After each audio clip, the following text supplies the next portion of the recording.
Well, speaking of like characters and colorful characters and things like that, you for a while were doing some work for Lucha Libre USA, and I think mentioned earlier you were still doing some stuff with them. Did you want to speak on that?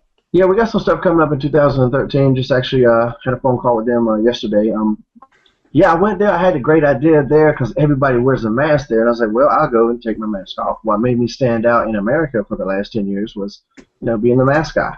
So I'll go and down there and take my mask off and see what happens. But it's very strange. And we didn't do like Mexico. We did American, so the crowd would know me. They know Shane Helms. They know Gregory Helms. But they wanted that mask on me. I don't know if I'm ugly or what. It's a certain possibility. But we would do these little skits where I wouldn't have the mask on.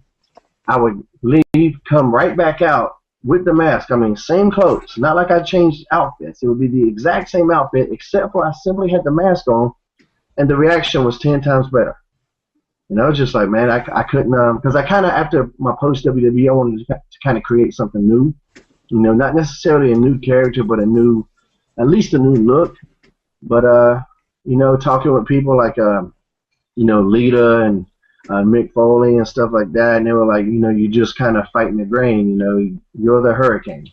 That's who you are.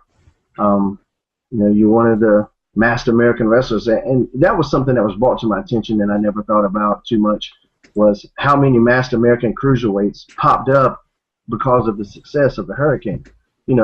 I would have to say, and I very humbly saying this, but I would say me and Kane are probably two of the most famous, especially in the last couple of decades, most famous masked American wrestlers of all time.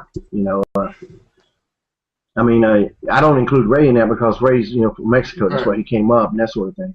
But me and Kane, especially if you're going to talk about masked American cruiserweights, I'm pretty sure I'm number one in Not that too many category. lasted. You had Blitzkrieg, but he never did much.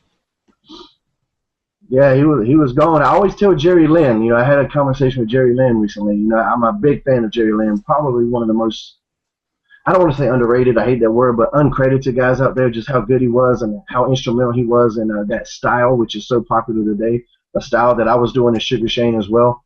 Even though he was Mr. JL for maybe 2 months or whatever, I kind of include him in that list, but I would definitely still say that Hurricane probably beat them all.